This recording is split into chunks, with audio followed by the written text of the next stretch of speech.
പുതിയൊരു വീഡിയോയിലേക്ക് എല്ലാ മാന്യ പ്രേക്ഷകർക്കും സ്വാഗതം. ഇന്ന് ഞാൻ നിങ്ങളുമായി പങ്കുവെക്കുന്ന അപ്ഡേറ്റ് ക്ലാഷ് അറ്റ് ദി കാസ്റ്റിൽ എന്ന പ്രീമിയം ലൈവ് ഇവൻറ്റ് അവസാനിച്ചു. മെയിൻ ഇവൻറ്റിൽ ഡാമിൻ പ്രീസ്റ്റ് എന്ന വേൾഡ് ഹെവി വെയ്റ്റ് ചാമ്പ്യനെ നേരിട്ട ഡ്രൂ മാക്കിൻറ്റയർ എന്തുകൊണ്ട് പരാജയപ്പെട്ടു എന്നുള്ളതിൻ്റെ കാരണങ്ങളാണ് ഞാൻ പങ്കുവെക്കുന്നത്. അപ്പോൾ നമുക്ക് അധികം ദീർഘിപ്പിക്കാതെ നേരെ വീഡിയോയിലേക്ക് തുടക്കാം. ആദ്യം നമുക്ക് ഈ ഒരു മെയിൻ ഇവൻറ്റ് മത്സരത്തിൽ എന്താണ് സംഭവിച്ചത് എന്ന് നോക്കാം. ഡ്രൂ മാക്കിൻറ്റയറിൻ്റെ ജന്മനാട്ടിലാണ് ഈ പ്രീമിയം ലൈവ് ഇവൻറ്റ് നടന്നത് എന്നുള്ളത് കൊണ്ട് തന്നെ അദ്ദേഹത്തിന് ഒരു സ്പെഷ്യൽ എൻട്രൻസ് കിട്ടുകയുണ്ടായി. പിന്നീട് ഡാമിൻ പ്രീസ്റ്റും റിങ്ങിലേക്ക് വരുന്നു. ഇരുവരും തമ്മിലുള്ള വേൾഡ് ടൈറ്റിൽ മത്സരം ആരംഭിക്കുന്നു. മത്സരം തുടക്കം മുതൽ അവസാനം വരെ അവരുടേതായ എല്ലാ മെയിൻ മൂവ്സും ചെയ്തിട്ട് മാത്രമാണ് മത്സരം മുന്നോട്ട് കൊണ്ടുപോകുന്നത്. അതായത് ഡാമിൻ പ്രീസ്റ്റ് ഒരു മെയിൻ മൂവ് ചെയ്യും, പിന്നീട് ഡ്രൂ മാക്കിൻറ്റയർ അതിനെ കൗണ്ടർ ചെയ്ത് അദ്ദേഹത്തിൻ്റെതായ ഒരു മെയിൻ മൂവ് ചെയ്യും. അങ്ങനെ വളരെ ഇൻട്രസ്റ്റിങ്ങോട് കൂടി പോയിക്കൊണ്ടിരിക്കുന്ന മത്സരത്തിലെ ഒരു ടേണിംഗ് പോയിന്റ് ടോപ്പ് റോപ്പിൻ്റെ മുകളിൽ നിന്ന് ഡാമിൻ പ്രീസ്റ്റ് ഡൈവ് ചെയ്യാൻ ശ്രമിക്കുന്ന സമയത്ത് അദ്ദേഹത്തിൻ്റെ കാല് ടോപ്പ് റോപ്പിലും മിഡിൽ റോപ്പിലും കുടുങ്ങി പോകുന്നുണ്ട്. അപ്പോൾ അത് അവർ എക്സ്പെക്റ്റ് ചെയ്തിട്ടുണ്ടായിരുന്നില്ല. പെട്ടെന്ന് അവിടെ ഇംപ്രവൈസേഷൻ നടത്തിക്കൊണ്ട് അവർ ആ ഒരു ഭാഗത്തെ മറികടന്ന് വരുന്നതും പിന്നീട് അവർ ആ ഒരു മാച്ച് ആ ഒരു ഫ്ലോ നഷ്ടപ്പെടാതെ മുന്നോട്ട് കൊണ്ടുപോകുന്നതും നമുക്ക് കാണാൻ സാധിച്ചു. എന്നാലും ഡാമിൻ പ്രീസ്റ്റിൻ്റെ കാലിന് നല്ല രീതിയിലുള്ള ഒരു ഹർട്ട് ആയിട്ടുണ്ട് എന്നുള്ളത് നമുക്ക് ആ മത്സരത്തിൽ ഉടനീളം കാണാൻ സാധിച്ചു. അദ്ദേഹത്തിന് കൃത്യമായി കാല് കുത്തി ഒരു മൂവ് ചെയ്യാൻ പോലും പറ്റാത്ത ഒരു സിറ്റുവേഷൻ ആയിരുന്നു. മുടന്തിയിട്ടാണ് ഡാമിൻ പ്രീസ്റ്റ് ആ ഒരു മത്സരം പൂർത്തിയാക്കുന്നത്. പിന്നീട് മത്സരത്തിൽ ഡ്രൂ മാക്കിൻറ്റയർ ഒന്നിലധികം തവണ ക്ലൈമോർ കിക്കൊക്കെ ചെയ്യുന്നുണ്ട്.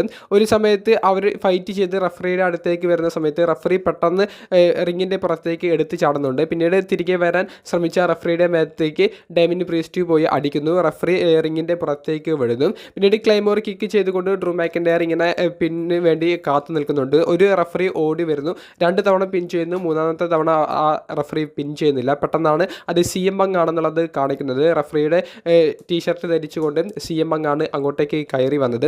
എന്നിട്ട് ഡ്രൂ മാക്കിൻറ്റയറും CM Punkും ഫേസ് ടു ഫേസ് വരുന്നു. ഡ്രൂ മാക്കിൻറ്റയർ ചൂടായിക്കൊണ്ട് കോർണറിലേക്ക് CM Punkിൻ്റെ കോളർ പിടിച്ചുകൊണ്ട് പോകുന്നു. അവിടെ നിന്ന് CM Punk കാലുപയോഗിച്ചുകൊണ്ട് ഒരു ലോ ബ്ലോ കൊടുക്കുന്നു. പിന്നീട് ഈ അവസരം മുതലെടുത്തുകൊണ്ട് ഡാമിൻ പ്രീസ്റ്റ് ഡ്രൂ മാക്കിൻറ്റയറിനെ പിൻഫോളിലൂടെ പരാജയപ്പെടുത്തിക്കൊണ്ട് ടൈറ്റിൽ റീടേൺ ചെയ്യുന്നതാണ് നമുക്ക് മത്സരത്തിൽ കാണാൻ സാധിച്ചത്. അവസാനം CM Punkും ഡാമിൻ പ്രീസ്റ്റും ഫേസ് നിൽക്കുന്നതൊക്കെ നമുക്ക് കാണാൻ സാധിക്കുന്നുണ്ട്. പിന്നെയും താൻ പരാജയപ്പെട്ടു എന്നുള്ളൊരു നിരാശയോട് കൂടി ഡ്രൂ മാക്കിൻറ്റയർ റിങ്ങിൽ ഇങ്ങനെ ഇരിക്കുന്ന ഒരു മുഖഭാവത്തോടു കൂടി അവർ ഈ ഒരു പ്രീമിയം ലൈവ് ഇവൻറ്റ് അവസാനിപ്പിക്കുന്നതാണ് നമുക്ക് കാണാൻ സാധിച്ചത്. അപ്പോൾ എന്തുകൊണ്ടാണ് ഡ്രൂ മാക്കിൻറ്റയർ പരാജയപ്പെട്ടത്, അതിൻ്റെ കാരണങ്ങളാണ് ഇനി പങ്കുവെക്കുന്നത്. ഒന്നാമത്തേത് ഡ്രൂ മാക്കിൻറ്റയർ വേഴ്സസ് CM Punk തമ്മിലുള്ള ഈ ഒരു സ്റ്റോറിക്ക് വേൾഡ് ചാമ്പ്യൻഷിപ്പിനേക്കാൾ പരിഗണന കൊടുക്കുക എന്നുള്ളതാണ്. അതായത് ഡാമിൻ പ്രീസ്റ്റ് ചാമ്പ്യനായി മുന്നോട്ട് പോയാലും ഡാമിൻ പ്രീസ്റ്റിൻ്റെ സ്റ്റോറിക്ക് കിട്ടുന്നതിനേക്കാൾ പ്രയോറിറ്റി റോ ബ്രാൻഡിൽ CM Punkിൻ്റെയും ഡ്രൂ മാക്കിൻറ്റയറിൻ്റെയും സ്റ്റോറിക്ക് ലഭിക്കും. ഡ്രൂ മാക്കിൻറ്റയർ വേഴ്സസ് CM Punk തമ്മിലുള്ള ഈ ഒരു ചാമ്പ്യൻഷിപ്പ് അല്ലാത്ത സ്റ്റോറി ഇപ്പോൾ കഴിഞ്ഞാലും ഇനി ചാമ്പ്യൻഷിപ്പിന് വേണ്ടി അവർക്ക് ഈ ഒരു സ്റ്റോറി എവിടെയെങ്കിലും വെച്ച് റീസ്റ്റാർട്ട് ചെയ്യാനും സാധിക്കും. അങ്ങനെ ഒന്നിലധികം സാധ്യതകളുള്ള ഒരു സ്റ്റോറിയായി ഇപ്പോൾ തന്നെ ആരാധകർ CM Punk വേഴ്സസ് ഡ്രൂ മാക്കിൻറ്റയർ തമ്മിലുള്ള ഫ്യൂഡ് ഏറ്റെടുത്തിട്ടുണ്ട്. അതുകൊണ്ട് തന്നെ ഡ്രൂ മാക്കിൻറ്റയറിനെ വേൾഡ് ചാമ്പ്യൻ ആക്കി പിന്നീട് ഉടനെ തന്നെ ഡ്രൂ മാക്കിൻറ്റയർ എന്ന ചാമ്പ്യനും CM Punk എന്ന ചലഞ്ചറും കൂടിയിട്ടുള്ള ഒരു സ്റ്റോറി വെക്കണ്ട എന്നുള്ളൊരു തീരുമാനമായിരിക്കും ക്ലാഷ് അറ്റ് ദി കാസ്റ്റിൽ എന്ന പ്രീമിയം ലൈവ് ഇവൻറ്റിൽ ഡ്രൂ മാക്കിൻറ്റയർ പരാജയപ്പെടുന്നതിന് കാരണമായിട്ടുള്ളത്.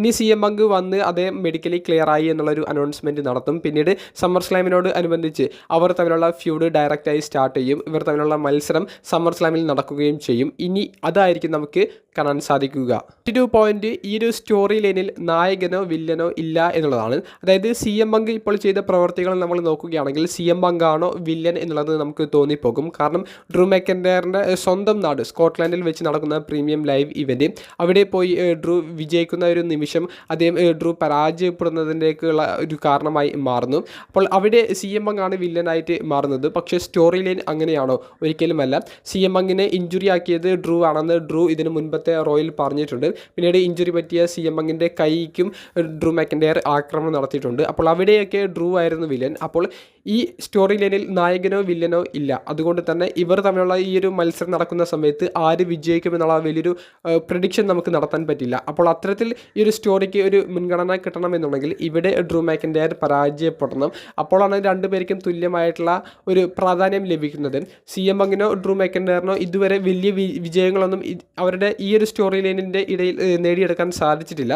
അപ്പോൾ ആ ഒരു ഭാഗത്തോടു കൂടി അവർ ഈ ഒരു സമ്മർ സ്ലാം എന്ന് പറയുന്ന പ്രീമിയം ലൈവ് ഇവൻറ്റിലേക്കുള്ള സിംഗിൾ സിംഗിൾസ് മത്സരത്തിലേക്ക് പോകുമ്പോൾ ഒരു പ്രഡിക്ഷൻ നമുക്ക് നടത്താൻ പറ്റില്ല.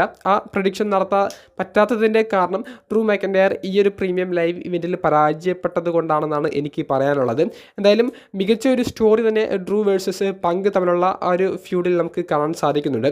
അതിലുപരി ഡ്രൂവിന് ഇനിയും ചാമ്പ്യൻഷിപ്പ് അവസരങ്ങൾ ലഭിക്കുമോ? സ്വന്തം നാട്ടിൽ വെച്ചിട്ട് അദ്ദേഹത്തിന് വേൾഡ് ചാമ്പ്യൻ ആകാനുള്ള വലിയൊരു അവസരമാണ് വീണ് കിട്ടിയത്. പക്ഷേ അത് CM Punkനെതിരെയുള്ള സ്റ്റോറി ലൈനിൽ ഇല്ലാതായി പോയി കഴിഞ്ഞു. നിങ്ങളുടെ അഭിപ്രായങ്ങൾ കമൻറ്റ് ബോക്സിലൊന്ന് രേഖപ്പെടുത്തുക. അപ്പോൾ ക്ലാഷ് അറ്റ് ദി കാസിൽ എന്ന പ്രീമിയം ലൈവ് ഇവൻറ്റിനോട് അനുബന്ധിച്ചുള്ള മറ്റു വീഡിയോയുമായി ഞാൻ ഉടനെ വരാം. അപ്പോൾ അടുത്തൊരു വീഡിയോയുമായി കാണുന്നത് വരെ ബൈ.